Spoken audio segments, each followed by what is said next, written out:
Vamos a ver la palabra de hoy. Salmos 23, versículo 5.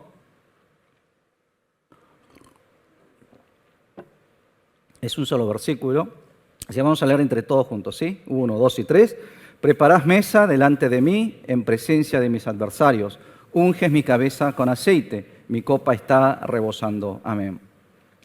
¿Cuál podría ser la crisis más grande que un cristiano podría enfrentar en su vida? ¿Qué les parece? ¿Cuál o qué podría ser, no es cierto, una gran crisis para ustedes, en la vida de ustedes?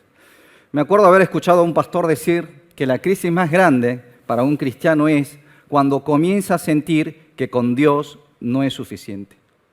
Cuando Dios deja de ser suficiente para uno, entonces ha llegado la crisis para la vida de ese cristiano. Hermanos, la falta de fe, la falta de confianza en Dios, cuando uno deja de sentir la satisfacción o la suficiencia en Dios, cuando siente que con Dios no es suficiente y empieza a buscar cosas de este mundo para llenar su vacío, para llenar su vida, entonces ese cristiano está enfrentando la crisis más grande de su vida. Ahora, déjenme hacerle esta pregunta, ¿no? ¿Qué opinan ustedes? ¿Con Cristo es suficiente para ustedes? Amén. Pocos hermanos respondieron amén. ¿Tienen la plena satisfacción al saber que pertenecen a Cristo y que Cristo está con ustedes? Amén.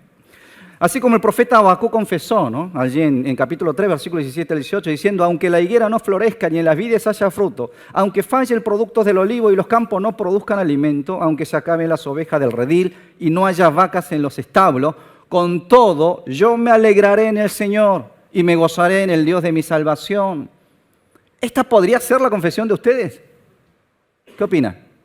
¿Podrían hacer esta confesión? No tienen frutos, no tienen ovejas, se quedaron sin ovejas y sin vacas en sus establos. Aun cuando estén en medio de estas necesidades económicas, falta de salud, tener familiares enfermos, falta de paz dentro de la familia, podrían aún en medio de esta necesidad de confesar, con Dios es suficiente, con todo me alegraré en el Señor y me gozaré en el Dios de mi salvación. ¿Podrían hacer esta confesión? ¿No? Ya como que la amén va disminuyendo, ¿no?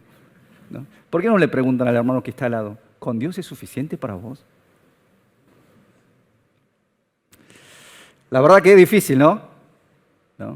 Porque saben que hay que decir que sí, pero hay una realidad en ustedes, ¿no? Que la realidad muchas veces nosotros no podemos vivir de esta manera, porque muchas veces sentimos que con Dios no es suficiente.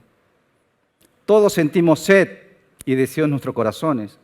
Algunos desean obtener la riqueza, otros desean el éxito, hay quienes quieren ser más fuertes, otros que desean la paz y alegría en sus vidas. Todos tenemos un vacío en el corazón y la verdad que trabajamos duro para llenar esos vacíos.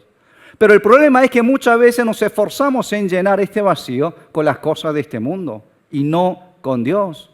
Deseamos las cosas creadas por Dios, pero rechazamos al Creador. Deseamos las cosas materiales, pero desechamos las riquezas espirituales que hay, que se encuentran dentro de Cristo Jesús. Deseamos llenar nuestra vida con las cosas de este mundo, pero no buscamos la llenura del Espíritu Santo. No estoy diciendo que no tengan que trabajar, no estoy diciendo que no tengan que buscar la riqueza, sino que cuando eso reemplaza a Dios. Ayer justamente escuché de una persona que padecía, que sufría por pánico, que padecía de pánico, ¿no? Y me sorprendió la causa. Esta persona tiene un local, ¿no? que se cotiza casi $2 millones en Avellaneda, tenía casi $400.000 de efectivo en casa, pero quiso empezar a hacer algo y empezó a invertir esos $400.000 en efectivo que tenía. Y vio como que eso se iba gastando, ¿no? 10, 20, 30, hasta quedarse solamente con $200.000. Y eso, literalmente, eso, ¿no? Le produjo pánico en esta persona. Cuando se quedó con $200.000, empezó a temblar, ¿no? Empezó a tener miedo. Llegó un día para el otro me puedo quedar pobre. Yo no sé, jamás tuve esa plata, así que no sé lo que eso significa, ¿no? Pero me puse a pensar, ¿cómo tenés un local de 2 millones? Tenías 400.000, está bien, gastaste 200, ¿no? Y podés sufrir de pánico por eso. ¿Qué significa esto? ¿Dónde había puesto la confianza esta persona? ¿Dónde tenía realmente el deseo puesto en esta persona, en la riqueza, en el dinero? ¿No? Ese es el problema que muchas veces tenemos. Deseamos tantas cosas de este mundo, tratamos de llenar Y no sentimos esas satisfacciones por las cosas que tenemos y aún deseamos más y más, ¿no? Muchas veces encontramos estas contradicciones en nuestra vida, aún en la vida de los cristianos. Vivimos con esta contradicción, porque con la boca decimos que creemos con Dios, pero con nuestros hechos negamos esa fe, esa identidad cristiana como hijo de Dios. Apóstol Pablo inclusive había advertido sobre este peligro de vivir una doble vida, admitiendo ser cristiano con la boca, pero negándolo con sus hechos. Tito, capítulo 1, versículo 16, dice, profesan conocer a Dios, pero con sus hechos lo niegan. Son abominables, desobedientes, reprobados para toda buena obra. Segunda de Timoteo 3:5, tendrán apariencia de piedad, pero negarán su eficacia. A estos evita, dice. Los que viven esta doble vida, dice Pablo, que son abominables, desobedientes. Dicen una cosa con la boca, hablan de la fe, hablan de Dios, pero con sus hechos lo terminan negando. ¿Qué dice Pablo? A estas personas lo tenéis que evitar. No tratés con esa forma. Ni siquiera vos tenés que caerte en eso, en esa trampa de vivir una doble vida como hijo de Dios. Por eso, hermanos, debemos ser muy cuidadosos y vigilar siempre en nuestra vida constantemente para no caer en esta doble vida, ¿no? De por un lado, afirmar la fe, pero por otro lado, terminar negando esa fe con nuestros hechos.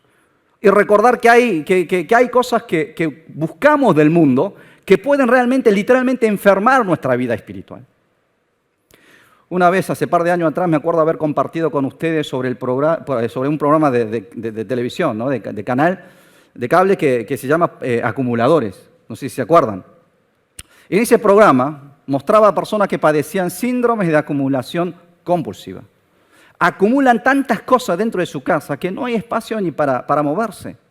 La casa literalmente se vuelve un basurero. Alimentos vencidos. Espacios contaminados, ni hablar de los bichos, cucarachas, ratas, insectos, que llenan esas casas. Y la mayoría de ellos son personas que pasaron por una crisis importante en su vida. Algunos perdieron sus seres queridos, fueron abandonados por sus padres, pasaron por un divorcio. Y como consecuencia, todos empezaron a sentir un vacío grande en su corazón. ¿Y qué hicieron para mitigar o para llenar ese vacío? Empezaron a llenar la casa con objetos, literalmente con basura. El esfuerzo de ellos por tratar de llenar su vida con estos objetos terminó provocando una acumulación enfermiza que en vez de satisfacer o llevar su vida hacia una felicidad, los terminó llenando literalmente con basura, los terminó enfermando más todavía. Pero ¿saben qué? Este síndrome de acumulación compulsiva no solo se manifiesta en la acumulación de objetos materiales, se produce también a nivel espiritual, psicológico y emocional. Porque ¿cuántas veces nosotros acumulamos odio? Acumulamos envidia, celo en nuestros corazones. Acumulamos codicia, complejos y heridas también. Llenamos nuestra vida con elementos que nos atan, que nos encierran y no podemos avanzar. No alcanzamos esa libertad y esa felicidad que Dios tiene preparado para con nosotros. Por eso debemos vigilar con qué cosa estamos acumulando en nuestra vida. ¿Qué es lo que ustedes desean? ¿Qué es lo que están anhelando? ¿Con qué les gustaría llenar sus vidas? Pero más allá de las cosas que podamos desear nosotros, hay algo que como pueblo de Dios necesitamos sí o sí. Así como un automóvil necesita llenar su tanque con el combustible correspondiente, ya sea nafta o diésel, porque de lo contrario no funcionaría, no podemos llenar, por ejemplo, el tanque del auto con agua y pretender encender ese motor. ¿Por qué? Porque el agua no es combustible, así no es como funcionan las cosas. No podemos como pueblo de Dios llenar nuestras vidas con las tentaciones, con las cosas de este mundo y pretender ser feliz o libres en Dios, porque así no es como suceden las cosas. Necesitamos como cristianos ser llenados por Dios, amén. Ser llenos de Dios, buscar esa llenura de parte del Señor. En el versículo 5 de hoy encontramos el canto de un hombre que ha atravesado el valle de sombra de muerte y se ha encontrado del otro lado del valle con un banquete, con una mesa preparada para el Señor. Dice David, preparas mesa delante de mí en presencia de mis adversarios, unges mi cabeza con aceite, mi copa está rebosando. ¿Con qué se habrá llenado David que confiesa aquí que su vaso está rebosando? Bueno, meditando en esta mañana esta confesión de David, me gustaría que juntos podamos descubrir las cosas que deben ser desechadas de nuestros corazones y aprender también de las cosas de las que sí debemos llenar nuestras vidas. Amén. Entonces vamos a escudriñar la palabra de hoy a través de algunas preguntas, dos específicamente. La primera pregunta es esta: ¿quién es el que hace rebosar mi vaso? ¿Quién puede llenar mi vida? David reconoce y declara que es Dios quien ha llenado su vaso, ha llenado su vida. Muchas veces pensamos que somos nosotros los que podemos llenar nuestros vasos, por eso nos esforzamos y trabajamos duro para lograr ese fin. Sin embargo, cada vez que bebemos de la copa llenada con nuestros esfuerzos, terminamos muchas veces descubriendo que esta sed se vuelve insaciable. Nunca estamos satisfechos, seguimos teniendo una sed insaciable. De pronto nos indignamos al ver los políticos que acumulan riqueza, que esconden sus dólares en un convento y siguen gobernando el país. Nos sorprendemos al ver a los sindicalistas que viven en una mansión y tienen una colección de autos de lujo. Aún así, fíjense que esa gente sigue teniendo sed por el poder y por la riqueza. ¿No es así? ¿Por qué?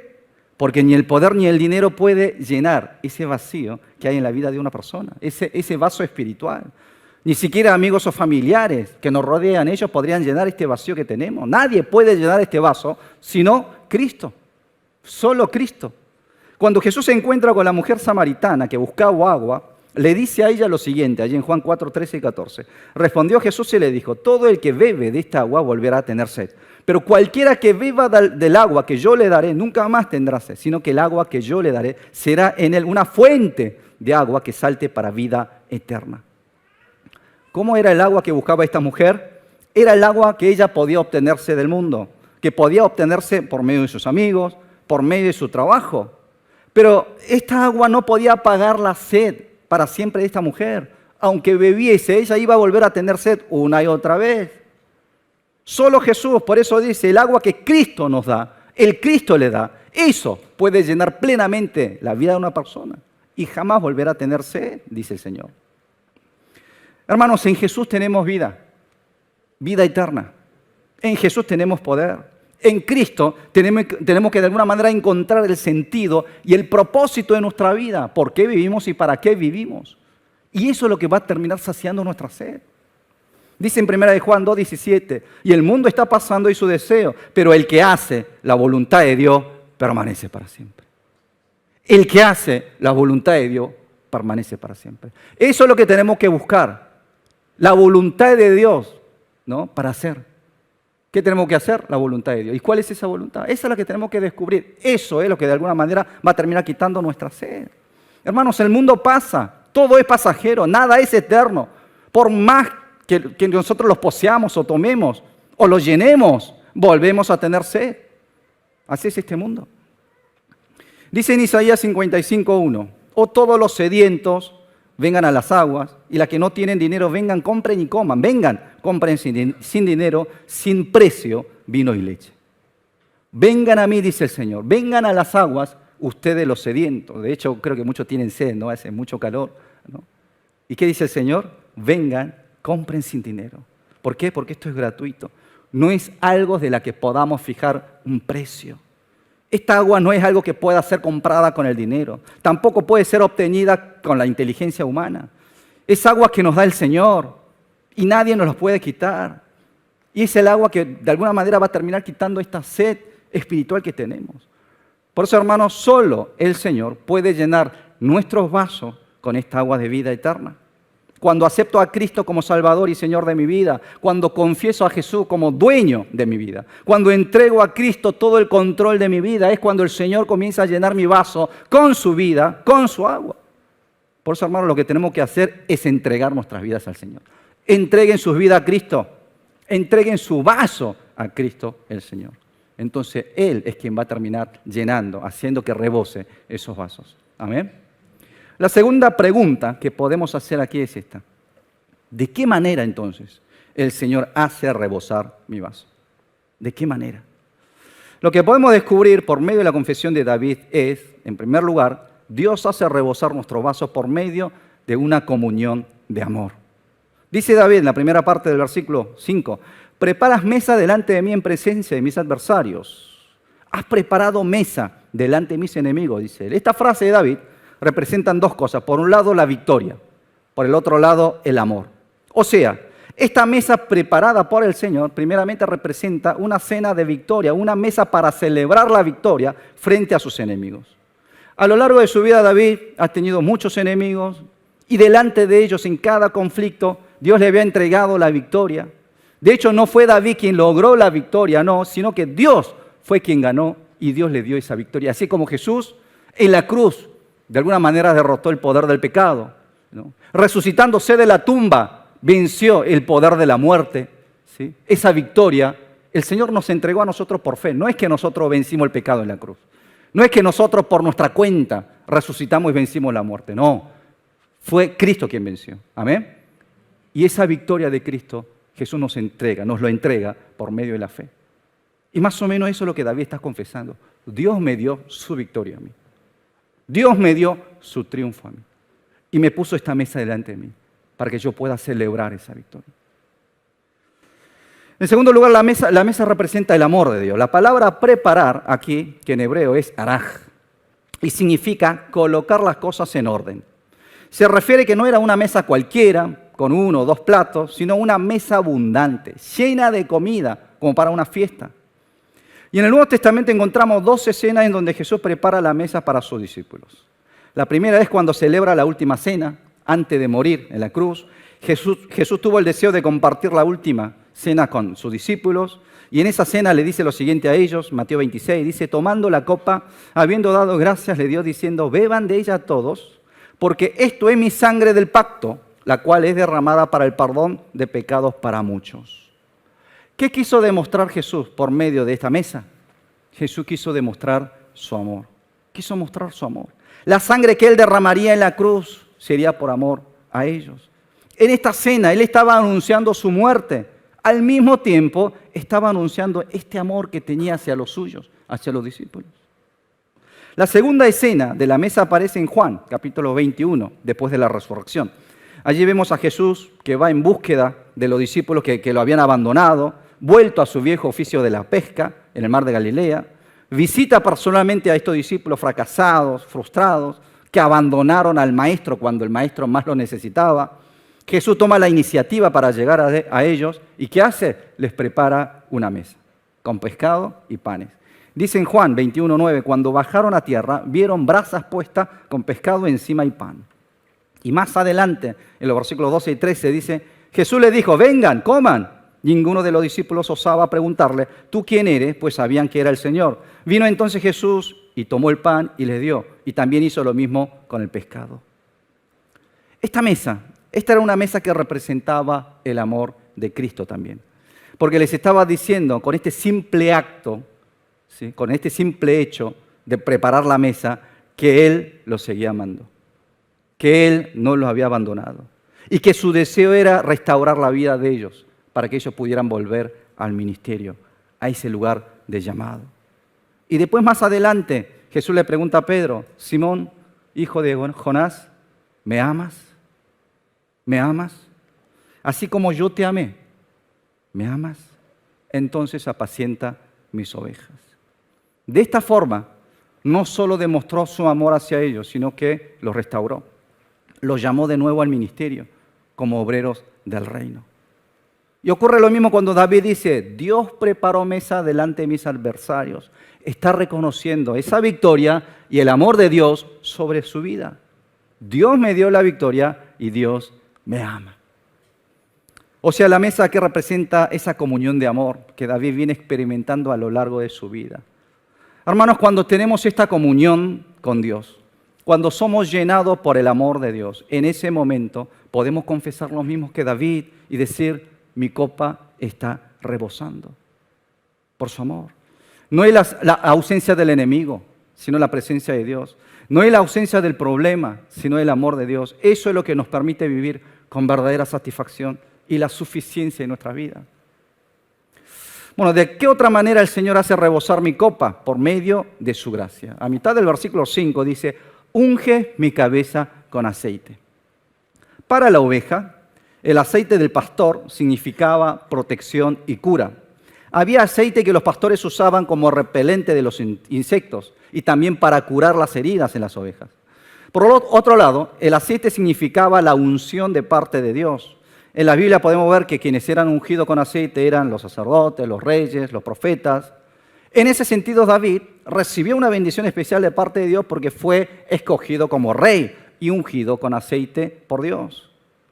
Y hay un tercer uso del aceite. Se usaba para ungir a huéspedes especiales que visitaban a la casa de alguien. Cuando llegaba la visita especial a casa, el dueño de la casa lo recibía ungiéndolo con un aceite perfumado para honrar su visita. Por eso en Lucas capítulo 7, cuando una mujer pecadora unge los pies de Jesús con aceite de alabastro, Jesús vemos que reprende al dueño de la casa, al hombre llamado Simón, con esta palabra. Le dice, tú no ungiste mi cabeza con aceite, pero ésta ha ungido mis pies con perfume. O sea, para Simón, el fariseo, Jesús no era alguien importante, ¿no? Pero sí lo era para esta mujer pecadora. Y en el versículo 5 de hoy, cuando David habla de que él fue ungido con aceite, está recordando todas estas costumbres que había dentro de su cultura. Él fue protegido y sanado por Dios con su aceite. Él fue escogido, ungido por Dios como rey, y que también Dios lo aceptó y lo recibió a él como alguien importante, como un tesoro valioso. Por eso en todos estos casos no fueron méritos propios, sino la gracia de Dios, el favor inmerecido del Señor, lo que había permitido de alguna manera recibir esta unción, ser ungido. En 1 Samuel 16 encontramos allí la escena en donde David es ungido como rey. Dice en capítulo 16, versículos 12 y 13, Isaí mandó por él y lo hizo entrar. Era de tez sonrosada, de bellos ojos y de buena presencia. Entonces el Señor dijo, levántate y úngelo porque este es. Samuel tomó el cuerno de aceite y lo ungió en medio de sus hermanos. Y desde aquel día en adelante el Espíritu del Señor descendió con poder sobre David. Luego Samuel se levantó y regresó a Ramá. Y desde aquel día en adelante, dice la palabra, que el Espíritu del Señor había descendido con poder sobre la vida de David. Cuando fue ungido con aceite, la presencia y la autoridad de Dios también había reposado sobre él. Pero lo llamativo es que cuando David era ungido, ¿no?, y que el Espíritu de Dios descendía sobre él, podemos ver que a Saúl, quien era el rey de Israel en ese momento, le sucedía algo opuesto, completamente opuesto. En el versículo siguiente, capítulo 16, versículo 14, dice, el Espíritu del Señor se apartó de Saúl y un espíritu malo de parte del Señor lo atormentaba. Mientras que David era ungido con aceite y la presencia del Espíritu de Dios había llenado su vida, al mismo tiempo vemos que de parte de Saúl, el Espíritu del Señor se aparta, se aleja, ¿no? Muestra la elección de David, que Dios lo había elegido como rey de Israel y que Dios estaba con él. Y todo esto por la gracia del Señor. Un simple campesino de Belén que cuidaba ovejas, de pronto fue ungido con aceite y llenado con el Espíritu de Dios. Por eso cuando David dice, mi copa está rebosando, hermanos, él está reconociendo este favor de Dios. Por la gracia de Dios he tenido victoria frente a mis enemigos. Por la gracia de Dios fui ungido con aceite. Por la gracia de Dios mi copa está rebosando. Por eso, hermanos, no debemos olvidar que solo por la gracia de Dios podemos tener esta victoria y ser ungidos por Dios y experimentar esta bendición de ver nuestra copa rebosando por el amor del Señor. Amén. ¿Saben qué día es el martes que viene, no? 14 de febrero. ¿Qué día es? San Valentín. ¿No? Y ya algunos compraron ya los chocolates, ya hicieron el pedido para expresar el amor. Ustedes saben que muchas veces cuando una persona es amada, siente esa satisfacción llenura, ¿no? E inclusive cuando ustedes aman a alguien, cuando ven a sus hijos, a su esposa, a su esposo, aunque a veces, bueno, se pelean, ¿no? De pronto ese amor, ¿qué sensación le da? De que tiene la llenura en su vida, ¿no? Aún esa relación humana, esa relación de amor entre las personas nos da esa satisfacción. Imagínense, ¿no? Piensen, ¿no?, de que somos amados por Dios, ¿no? El Señor que ha creado este mundo, Jesús que ha entregado su vida en la cruz, nos ama, ¿no? Si valorásemos realmente ese amor, podríamos decir que nuestra copa está rebosando. Por eso el apóstol Pablo hace una confesión interesante en Filipenses 4:13. Dice lo siguiente, todo lo puedo en Cristo que me fortalece. Todo lo puedo en Cristo que me fortalece. Hermano, esto no está simplemente hablando del poder, está hablando de la suficiencia. Con Cristo es suficiente. En Él es más que suficiente. Teniendo a Cristo es más que suficiente. Está haciendo esta confesión. Realmente deseo que todos podamos ser llenos del Espíritu Santo, del Espíritu de Dios, y juntos poder hacer esta confesión que hizo David y que hizo Pablo también. Decir, Señor, mi copa está rebosando en vos. Tu amor y tu gracia hacen rebosar mi vaso. Con Cristo es suficiente. Todo lo puedo en Cristo que me fortalece. Que esta declaración de fe no sea solamente de boca. Y los bendigo para que juntos podamos, a través de nuestras vidas, demostrar, manifestar, dar testimonio de esta fe en Cristo Jesús. Amén. Nos ponemos de pie.